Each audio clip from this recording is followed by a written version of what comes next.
Welcome to the Ryan Frank Podcast. Ryan is a family man, first and foremost, but he's also a pastor, publisher, and serial entrepreneur. This podcast will help you think, work, and create like never before. Welcome to the Ryan Frank Podcast. This is Ryan Frank, and I want to thank you for tuning in today. I'm especially grateful that you are watching or listening today because this is the first episode of the relaunch of the Ryan Frank Podcast. Some of you have been tuning into this podcast for years, and if you have, I'm very grateful. You know, over the years, it's taken different forms. It's looked a little bit different here and there over the years. And a few months ago, we hit pause on the podcast to come up with a new strategy because we really want to serve you and serve you well. And now we are relaunching the podcast. So thanks so much for tuning in. This relaunch of the podcast has both an audio version that you can find anywhere that you listen to podcasts, also has a YouTube version, a video version of the podcast as well. Now, so what I'm going to be doing is this. I'm going to be interviewing someone every week. This will be somebody that serves in the church, somebody that serves in the marketplace, and I want them to share their stories. I'm going to be asking them some really good questions, hopefully to encourage you, to inspire you. And at the end of the day, this podcast is all about helping you think, work, and create like never before. So you're already thinking, I know you're already working, you're already creating, and I hope that this podcast will help you to even think bigger, to work smarter, and to create like you have never created in your life. Now, I know those are big expectations, but that's what I'm after with the podcast. So thanks again for tuning in. I'm super excited about today's podcast. I sat down and I interviewed Esther Moreno. Now, if you are a children's ministry leader, you know Esther Moreno. If you've been to the Kids Matter conference, if you've attended or participated in KidMin Academy, you know Esther Moreno. She is an author. She is a children's pastor. She is a ministry coach.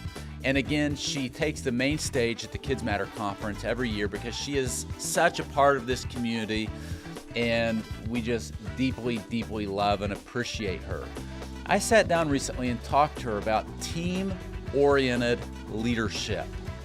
You know, it's a fact that teamwork really does make the dream work. And you can't go at ministry alone or you're not going to be in it for very long. You're going to burn out, you're going to get tired. And so what we talk about in this podcast are things like, what is team-oriented leadership? How you've got to know your team and how you've even got to know yourself if you're going to be a team-oriented leader. We talk about things like, how do you battle insecurity as a leader? How do you deal with difficult people on your team, because we all have them, and so much more. So get an ink pen and a paper ready. Unless you're driving, please do not get an ink pen and a paper ready. I want you to take notes. It's going to be a super, super great podcast. Thanks again for tuning into the updated, new Ryan Frank podcast. So with all that said, here is my interview with Esther Moreno. Enjoy. Esther, you are such a gift to the church and the children's ministry community. Love everything that you do. I'm a huge fan.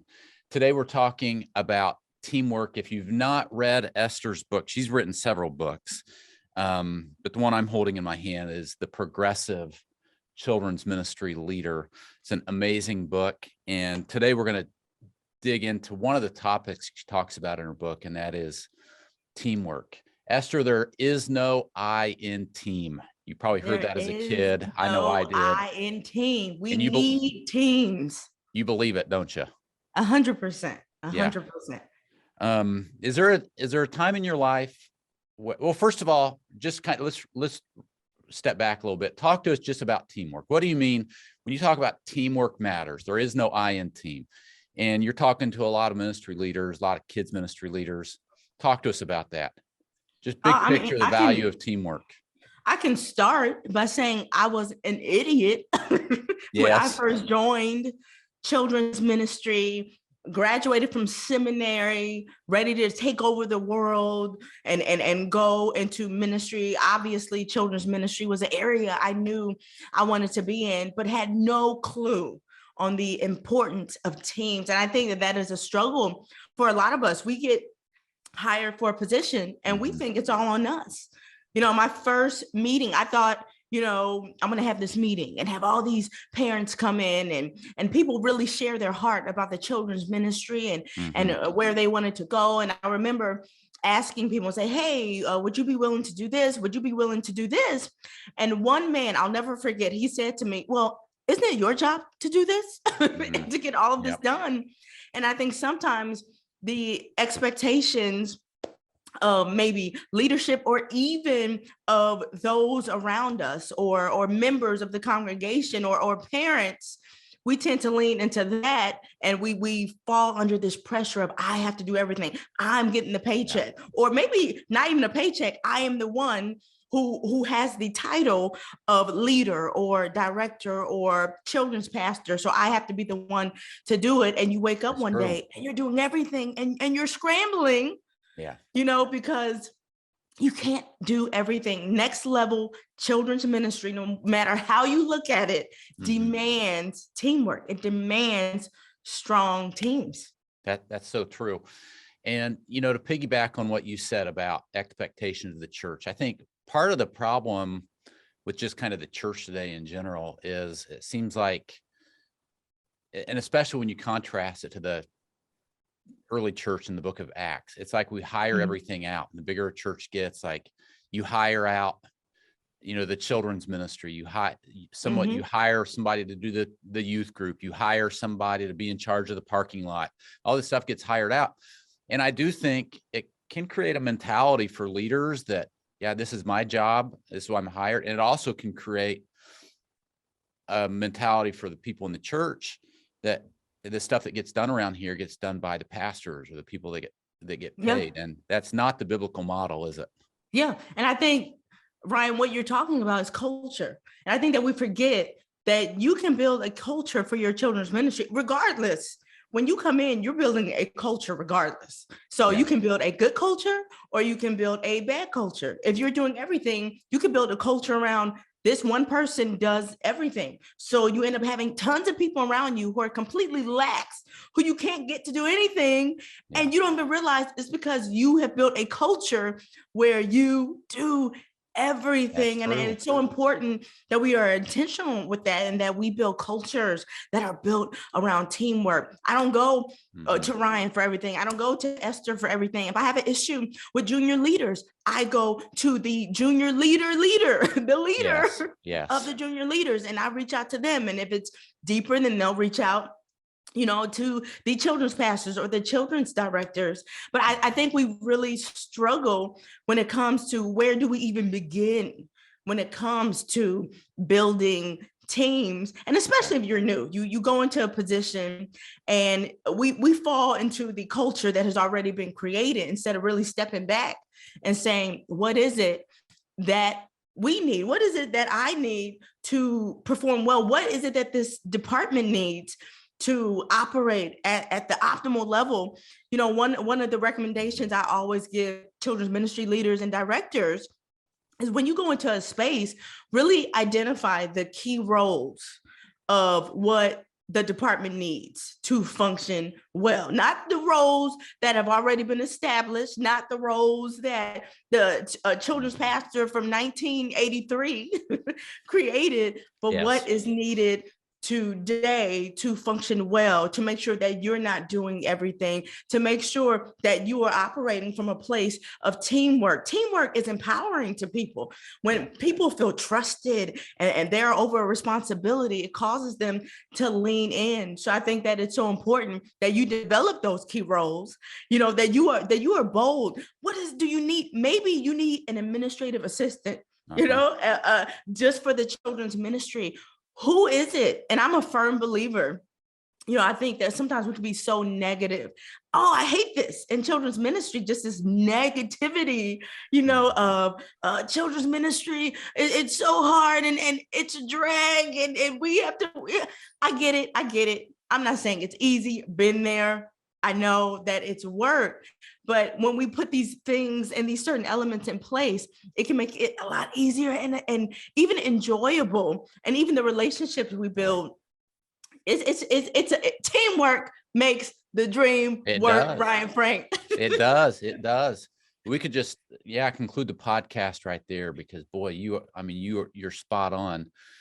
Why is it that I think most leaders out there, most church leaders, most children's pastors, even business leaders, everybody understands the value of a team, yet there seems to be a disconnect often, and we just choose to go at it on our own. Why do you think that is? Do you think it's because we truly don't value it? We're just too busy. We're control freaks. I mean, why don't I think you've named all of them. Yeah. No, I think we don't make time for it. I think it is a busy thing. And I think a part of building a team, and I think that we have our own definition, and sometimes we lose sight of what it means to build a team. Part of building a team is building relationships.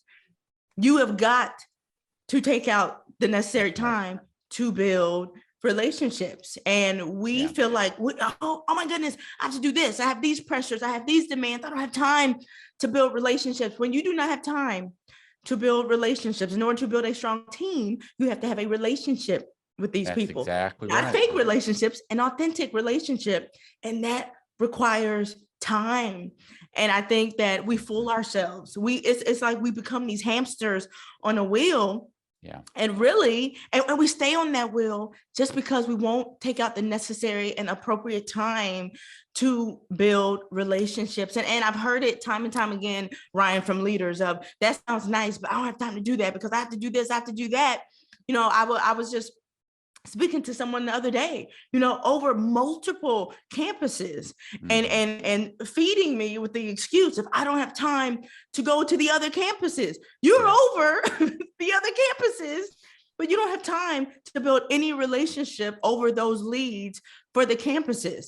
When you don't make time for people, you will lose. You will suffer in the long run. I mean, all the time. I've experienced it in my own ministry. When I first, there was a position that I got hired as the children's pastor. And I remember I was an outsider. This was a church body where everybody knew each other. And I didn't know anybody. And they're white, I'm black. I don't know anybody. They don't know each other. Yep. Just a recipe for an awkward situation. And I remember telling myself, you will not succeed if you do not pull away from the children's ministry department and build relationships. And that meant it took time, Ryan. I had to go to stuff I didn't want to go to. I had to be a part of movie nights, that I didn't want to show up to. I had to pull away. And it was something I had to talk to my family about and say, listen, in this season, I have to build relationships. In this season, it means I'm going to have to work a little harder so that I can set that solid foundation. And I think so many of us, we don't take out that time to set that solid foundation, or even we end up chained to the children's ministry department, so then that's a whole nother excuse. Well, I can't leave. That's true. There's nothing I can do about it. I'm trapped here. I can't go to church. I mean, I've heard people say they have fed themselves this story, because we tell ourselves tons of stories and then we believe them. We tell ourselves, long enough. But it was the story, I am the senior pastor of the children's ministry department. Like, this was this person's story, when really it was just an excuse because they hadn't built the relationships. They hadn't set the foundation. They weren't operating off of teams. And because they weren't doing that, they were trapped back there. And in order to make themselves feel better, they said, it's because I am the senior pastor. Yeah, and I'm exactly. like, no, you're not. The senior pastor is the senior pastor. You know what? You're right. I think in any area of our lives where everybody's crazy busy these days, but at the end of the day, we all really do make time for the things that are important to us, right? So as busy as you are, if something's important to you, you're going to find the time to do that.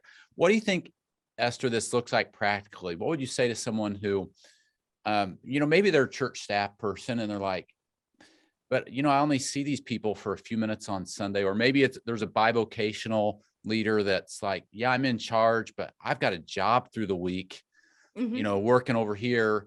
And then I'm also in charge at the church on Sunday. I mean, what does it look like practically to build those relationships? And I think practically, I think it all really does go back to self-management. And I think in children's ministry, we can be so horrible at self-managing ourselves because we're so busy trying to manage everything. But I think that self-management is key.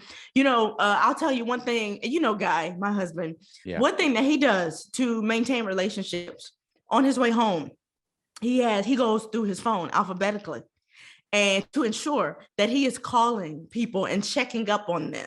And I think that is so important that we are intentional and that we are adding it a part of our schedule. I would question, this is my question for the listener and the person who's watching this right now. What does your schedule look like? Do you literally have are your days scheduled? I'm talking about time, 9 a.m. this, 10 a.m. this, 10:30.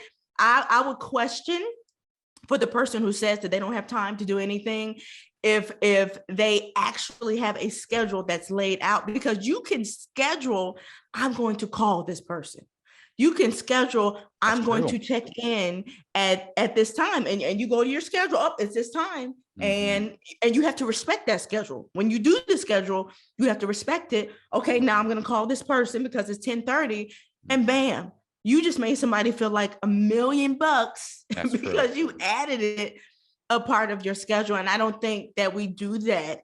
And I think we want to say that we manage ourselves well, but I think that a lot of us, we struggle with burnout because we don't manage our days well, because we don't schedule, because we don't operate off of a list of well-defined goals that are plugged in a timely fashion in a calendar. Ryan, I will tell you, the book that I have, these are available at the stores, but the calendar that I have, it is a daily calendar, and it is set based off of the time of each and every day. So I'm able to mark in, this time I'm going to do this. This time I'm going to do this. This time I'm going to do this. And this time I have to pick up my kids. Apparently they matter, and I can't leave them in the car line. Those are things I have to schedule out. And when you put these things in your schedule, then you're able to know what you can do and what you can't do. Because we're yes people in children's ministry. Don't let the senior pastor ask us to do anything. We feel this pressure of, I'll do it. Don't worry, I'll make it happen. Did you look at your schedule to see if you can really make certain things happen? When people come into our offices, I have been there. Come on. Someone comes into my office and talks to me and talks my head off for an hour and a half. And I'm like, oh my goodness, I just missed an hour and a half. Oh yeah. Thinking about everything you need to do. And we let that happen when we do not manage ourselves well. In 2023, moving forward in children's ministry leaders have got to learn how to manage themselves better. That's true. I think one great thing you bring out in the book when you talk about teamwork that I want to spend a few minutes on is that to really build a team, it starts with understanding yourself and knowing yourself. Will you unpack that a little bit? Like how does that play into teamwork and building a team? Really understanding who you are and how God's wired you. And I would go further to say, know who you are, and I think in the book, I put battle scars and all, know your weaknesses, know your strengths, lean into those, know your weaknesses and lean into those too. I think we don't like things that make us feel insecure.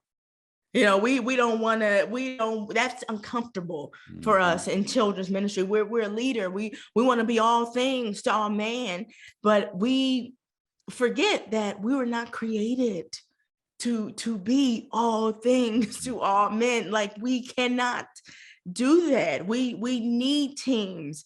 And I think based off of those insecurities, we want to prove, instead of leaning into that and saying, or leaning into things that we're not good at and finding the people who are, because that's what's smart. I'm not good at this, so I'm going to find somebody who is good. Instead, we waste so much of our energy trying to prove that we're good at something that we're not, because we don't want people to see a certain part of us that is imperfect or that is is broken. And I would tell you, in my own ministry, I love writing these books. Most of these books I write to myself. And I mean, if it helps other people, that's great. Yes. Every failure point is like, been there, done that, I've done this. But I think if, going into my first position, I tried to be the last woman who had my position, she was an engineer. Everything it was so organized and incredible and amazing. I am not organized. I will say, I have Godfidence, so I will say I'm incredible and amazing, but I was not organized at all. I came in with this energy, right? So coming in, instead of exuding this joy and this energy, this was the reason they hired me. I didn't even realize it. They had her already. They had that. They wanted something different, and they wanted more energy and joy, and someone who would ignite a fire in the leaders and the volunteers and in the children and the families. But I was so busy trying to be super organized like her, instead of trying to get somebody who God had already put there. He already sends the help that we need, but we're too busy. We have these scales on our eyes because we're too busy trying to be all things. But I was so busy trying to be her that the whole first year, I was not Esther at all. And guess what? I was a very bad her. Yeah. And I had people who would remind me, hey, looks really bad. And I'm like, I know. Esther, this is so good. Because I think one of the number one challenges, I don't know if challenge is the right word, but one of the most issues that we would deal with as leaders, so many leaders deal with, is insecurity. Yeah. And so you're right that we will overcompensate by like, I've got to prove to my pastor, I've got to do whatever it takes to make sure that I look like I've got it all together, blah, blah, blah. But here's the thing, podcast listeners, those of you that are watching the video, one of the greatest things you can do is instead of trying to prove to your pastor or to the elders or to the other people in your church that you can do it all, like Esther was saying, you're the superhero that can do everything. Greatest thing you can do is build a team of people that are doing. I mean, we know it's the biblical model, but it also, I mean, this is what your pastor needs you to do. He doesn't need you to do everything. He needs you to get the people of the church serving and using their gifts. And all of a sudden, when you do that, I mean, there is so much freedom in that. Not everything, as you said earlier, Esther, not everything is on your shoulders. All of a sudden, you can breathe a little easier. You've got capacity for more and for what's next. Yeah. But boy, it really does take a decision, doesn't it, Esther, that I'm going to put those insecurities. 100%. And Ryan, I will say too, something that's very real in children's ministry when it comes to building teams is this fear of asking people to do things or saying no for people or even just going to people we like because, we're scared. Well, we are. I mean, we are. There is a legitimate fear for some people that they struggle with asking people for things, or they have already deemed, even though they know that they're talented, they've already deemed them out because on social media it looks like they're busy, or their kids are in soccer, or this is going on, and even though I need them, I'm not going to ask them because they're just going to be too busy. I'm just going to do it myself, and we set ourselves up every time that we do that. There are people who are around us who God sends us, to do amazing things for the ministry. It's not our ministry. Yeah, it's his ministry, and he sends those people, and it's so important that we recognize those people. That we steer our ships with positivity, and take a leap of faith when you need something, and go for it. I always tell people when God reveals to you who should be on your team, and you get that team together, those people, those are your new best friends. Aren't they though? They are. They need to be your new best friends. Yeah. And I think you're right, Esther, that a lot of times we don't ask people to serve because we think they're already busy. I have no scientific data to back this up. I believe most of the work that's being done in churches is done by busy people. I mean, I say it to people all the time, if you want to get something done, find somebody that's busy. Honestly. How dare you share something that without scientific research? I have no scientific research or data. But for real, here's the thing, most busy people, they want to be a part of something significant. And yes, they're busy, but it's because they want to do things. They want to, your people that aren't doing anything, a lot of times, I don't know that they really even want to, that I'm not saying not to ask them, but I think you were. I hear you. You going somewhere. I hear you. You're going somewhere, because I've had people who have not used me for things. I mean, just within the local church, local churches, since we've really gotten Child's Heart off the ground, and because of what they perceive as, oh, she's super busy. Oh, she writes books. Oh, she speaks on large stages. Oh, she's helping to write curriculum. And they see that, and they never ask me to do something that they think I would be great at. And I'll tell you, for me, I'm like, oh man, that really sucks. And they would never think in a million years that I'm thinking like that, like, oh man, I would have really liked to do that and had to been asked to be a part of that. But because you've already marked me off and said no for me, because she's too busy. And look, nothing makes me happier than to serve my local church. I mean, I will go broke and tired from my local church. So, I mean, I think it's so important not to mark people off, and to just take a leap of faith. And you know what, Ryan, if they say no, you okay, this sounds inappropriate. I always tell people, you're still going to poop the same. Yeah, exactly. Yeah. Well, that's true. That's true. Rated R. I mean, is there a rating on this podcast? Nope. Maybe there needs to be now. Yeah, that's true though. That's true. Don't say no for people. And okay, let's shift gears a little bit, Esther. So let's stick on this topic of teamwork. But let's talk about difficult people, because we all have to deal with difficult people on our team. I mean, I'm sure when I say difficult people on your team, if you're listening, somebody comes to mind, or there are two people that come to mind. Jesus had to deal with difficult people. We all have to deal with difficult people. It's not easy, but it's essential, and it's something that you can learn to do. Do you agree? Yeah. Sometimes God is calling for you to approach a difficult person to be a part of the team, because because He has put a gifting in them, but because you don't like them. And you don't want to deal with it, and you want to work with them, you won't bring them on board. I will tell you, I have worked with my share of difficult people. Yes. You should have said, what word comes to mind when you think of difficult people? It sucks. Yep, pretty much.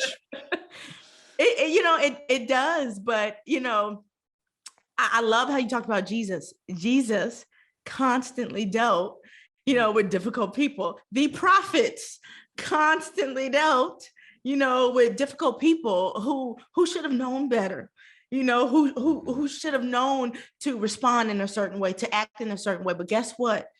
They didn't. In ministry, and I always say ministry is the work of working with broken people. Yes. And the same is true when you're dealing with teams. You know what? Moving forward in children's ministry, strong children's ministry leadership demands people who are able to work with difficult people. Sometimes you have to just get over yourself, and get in there. And not only is it you working with difficult people, but teaching other people and teaching teams of people to work with each other who have these different personalities. Mm-hmm. And I just think the entire definition of leadership in children's ministry has completely shifted and completely changed. And that is one of the big ones moving forward. You got to know how to work with difficult people, and you can't be crying in the office. You can't be hiding under your desk. You can't be dodging your phone calls because you don't want to deal with them. This is a part of leadership. This is a part of the Christian journey, as well as dealing with difficult people. And I think that we have to be careful, and we have to make sure that we are guarding our hearts, and that we don't become overly sensitive, that when we recognize a difficult person, we need to know also that hurt people. and pull back and say, you know what? This person might be going through something.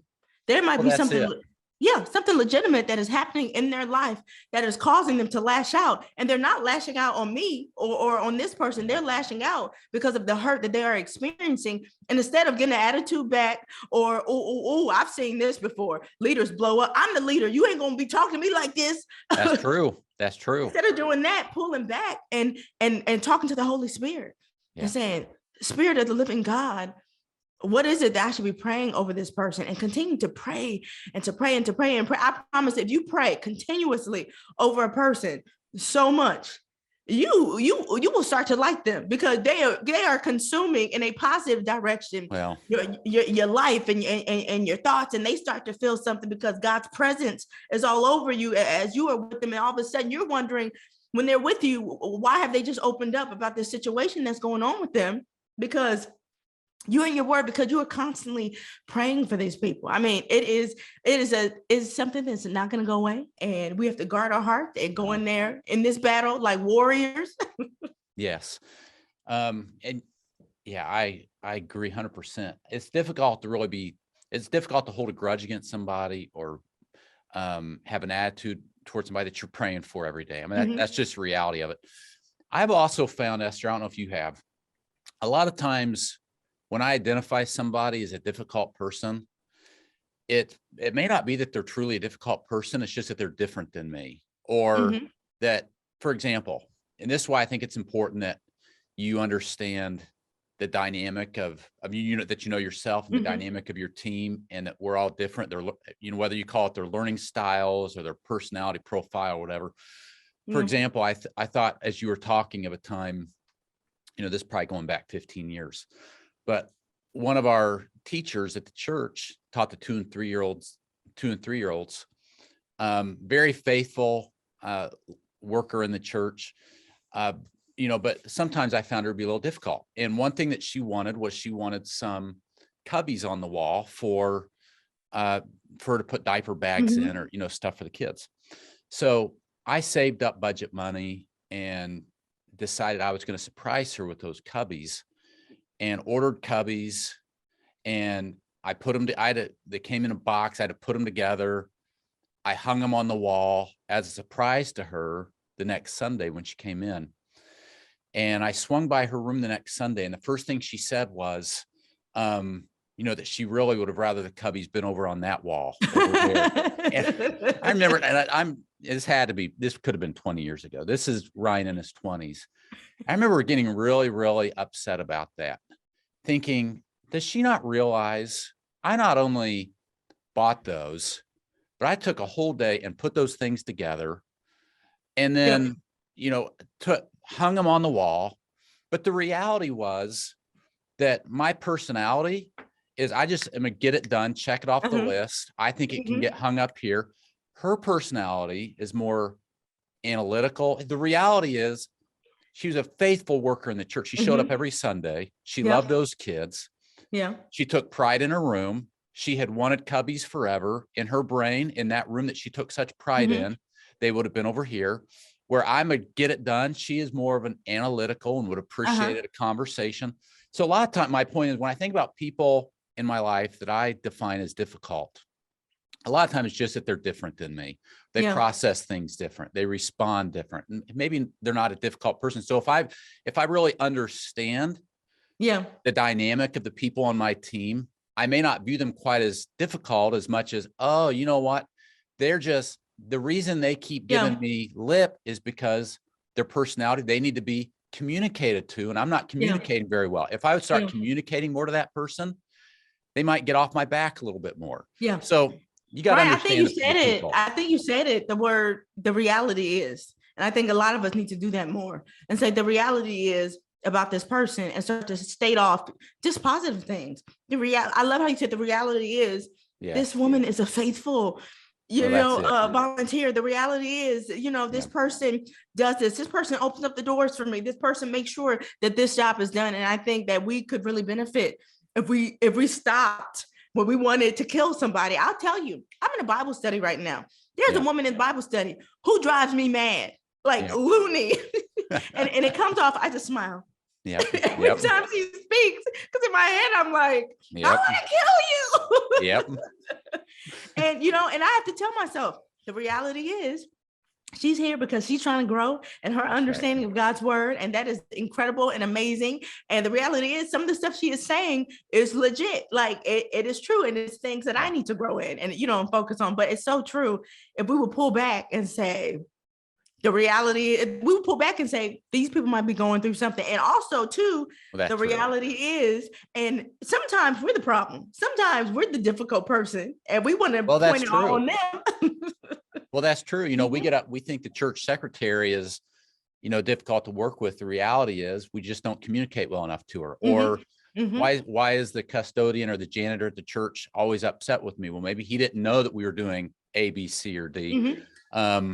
Yeah, you're right. It often does come back to us. And I love what you said too about just being a little more empathetic toward the fact that people do deal with stuff. I remember Plato or whoever the quote is, to be kind because everyone's fighting a battle. I mean, everybody, the truth is everybody's dealing with their crap. Yeah. Everybody's dealing with their stuff. Yeah. You don't know what the diagnosis was or the problem they had yesterday with their 18-year-old son. You don't know that stuff, do you? You cannot take it personal. That is my motto. I'll tell you, with having a platform, that is my motto. I have to reach out to so many people constantly. And I've always learned. I've had people ghost me before, and I'm like, do you not know? I know what ghosting is. Yep. They think that they're ghosting me, and I don't know. Yep. And I have to tell myself, do not take it personal because you never know what somebody is going through. I always say that I love how you said that. Yeah. You never know what is happening in somebody's world. And we just had this another suicide, this other day, with Twitch and just everything that, this guy seemed like the happiest guy on the planet, beautiful family, was thriving financially, seemed like they had the world, but you never know. And then today he's gone, so. Yeah, that's a good point. Esther, let's talk about, maybe we'll wrap up our conversation, because then in the book, when you talk about teamwork, you spend a few pages and you talk about the importance of diversity when we think about our team. Now, why is that important? Let's start by just having that conversation. Why is it important as a leader to think about diversity on my children's ministry team or my youth ministry team? Oh my goodness. I think that it's so crucial and it's so important, and I'll tell you, and this is one of the burdens of my heart in ministry, is how Sunday is still the most segregated day. Yes, it is. Of the week.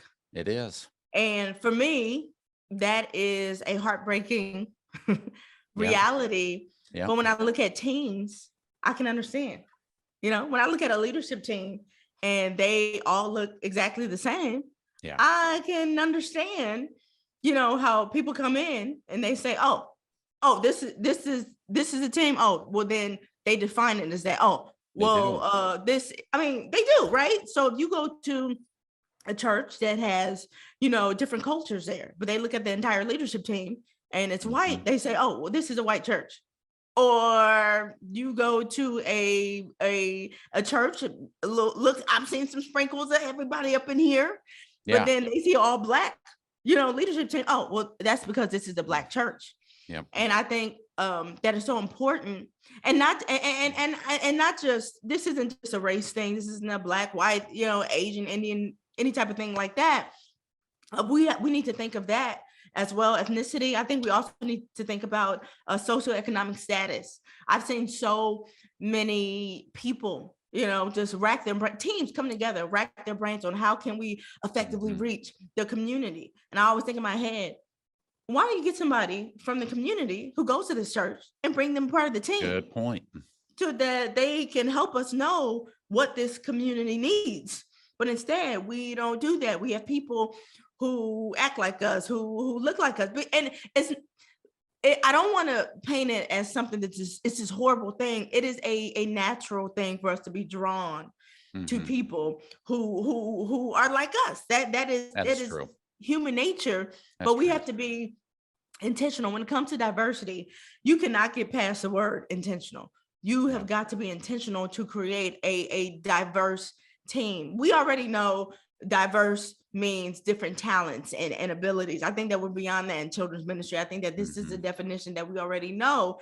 But when it comes to socioeconomic status and ethnicity, and breaking cultural barriers and just bringing us together, it actually makes things easier, when sensitive situations come about, because you're doing life with people. There's nothing more powerful than doing life with someone who is different than you. When you have a team of people, when all the racial unrest broke out, I mean, it is, and there is research on this. The churches that have done better were the ones who were based and built on diverse teams, because they were doing life with people who look different than them. They were able to understand, hey, this is something, this is something that is sensitive. So they were able to come together around the table and talk about how to approach certain issues, when other people, we just have to guess, on what to do. And I'll tell you, Ryan, in this past season, which was horrible. Yes. I would tell you, because of the sensitivity and the things that I went through, some of those people that I was doing life with, I brought people on my team, and I was very intentional, white, Black, Asian. I have an Asian friend. I'm like, can you be a part of our Child's Heart team, and help with what we're doing? And I remember there was a lot going on, and there was this whole Asian hate thing. And I remember I went to her and I talked to her. I said, hey, I just want to have a conversation with you, and I just want you to know that I love you and I care about you, and just with everything that's going on, just when I'm here. And I remember she cried, and she said, thank you so much for doing that. And we can't do that if we're not equipped to do that, if we don't have diverse teams, if we're not doing life together. That's why true. Diverse teams are so important. Yeah. And in children's ministry, if our heart is really to reach everybody, because we say this all the time, our church is open to everybody, and we love all ethnicities, and we want you to come. But part of those ethnicities feeling safe in certain spaces is when they see themselves represented, and I know that's exactly right. Yeah, I know it's not always possible. And I'm not naive. I've talked to people like, Esther, we're all white church. You gotta be kidding me. What are we gonna do? But there are other things that you can do. When you go into a space, what's in your narthex? What are the pictures of? What are the pictures that are hanging up?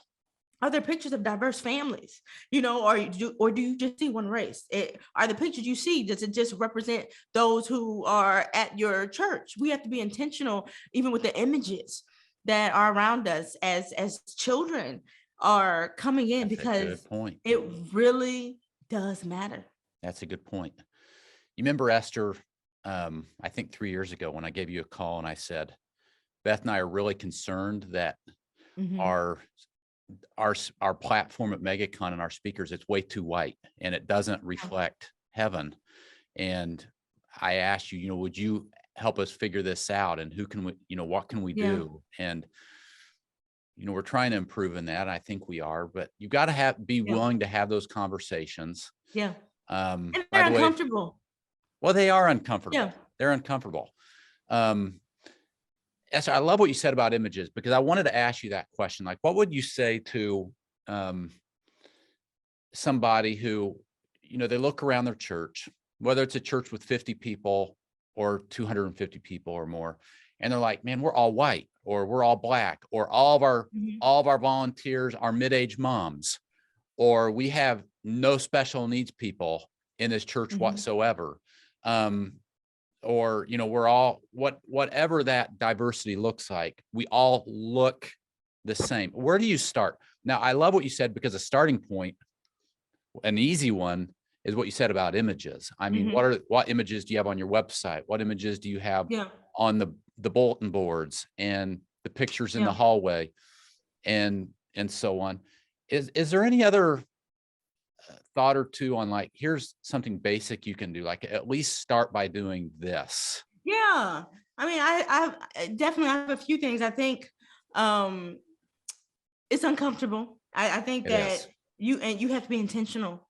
I think collaborating with other churches, even Vacation Bible School is a thing. And I know the name is changing, but it's Vacation Bible School. Yes. That's happening, in the summertime. Maybe you collaborate with another church, maybe a white church and a Black church. They come together, maybe a white church and an Asian church. They come together. Good point. And have VBS together. And then look what you're doing now. Now you're having the kids come together, and now they're learning to do life with other kids where that may not be a norm for them based off of the schools, they're in. I think that we have to be intentional and be willing to do things like that. Even with the speakers that we bring in, be intentional of the speakers you bring in. I will say in children's ministry, we need to be so much better when it comes to social media. And when it comes to discipling children and families. I think at the point that we're at now, hey, I have a page. I have an inconsistent page. What else do you want from me? Well, that's true, isn't it? Yeah. But no one's growing from that page. No one's coming to Christ. No one is feeling empowered from that page. And I think we really need to move towards digitally in that direction. And that's another avenue you can take advantage of. When we talk about images, that is a perfect platform to use, whether it be pictures or videos, or I know that we don't want to touch political issues, but what about issues that are human issues, or things that are going on in the world, where there are people, Ukraine, we had people in our congregation from Ukraine had no clue, that was happening, so every That's post true.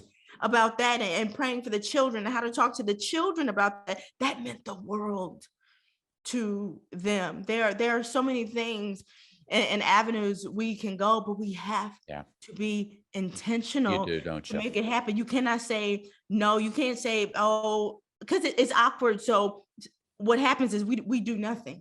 We have this heart, and we keep it. We have this heart to do something, and we have these thoughts, and God. These are inspired thoughts by God, but we hold on to them because we're like, oh, no, I don't want to say anything. Let me be quiet. What if I say the wrong thing? If I try to collaborate with this church, are they going to think I'm weird?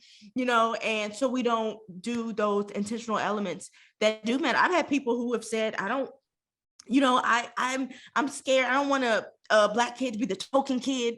What should I do, about that? And I think that we have to get past our fears, and come with love and grace. And I think when our intentions are pure and we come correct, I think that everything's okay. Yep. I love it. Two last questions, Esther. And I like to end the podcast with these questions. One is, I'm going to ask you, what's something that God's teaching you right now, or speaking to you about, or showing you? And then what's something big that you're working on right now? So with Esther Moreno, what's something God's teaching you or showing you right now? Oh man, I think that he has really been filling me with one. He's been showing me that I'm trash, but in a good way, like good trash. Yep. Like in the good smelling bags.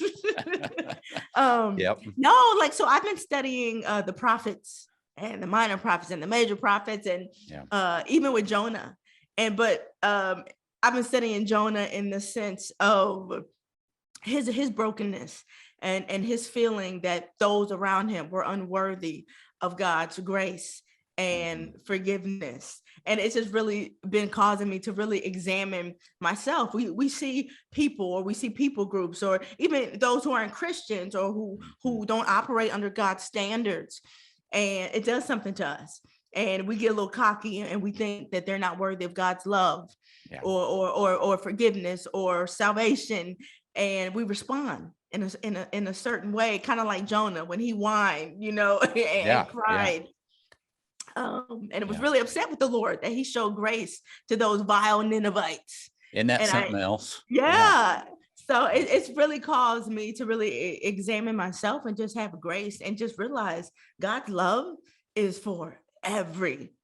Yes. And just sharing that message of being bold, about that with others. When I see them, responding in a way that may be hateful, and just really going back to, not in my opinion, but going back to the word of God and how he has called for us to be as Christians in this world. So that is something that God has been teaching me, something big that I'm working on. Something big you're working on.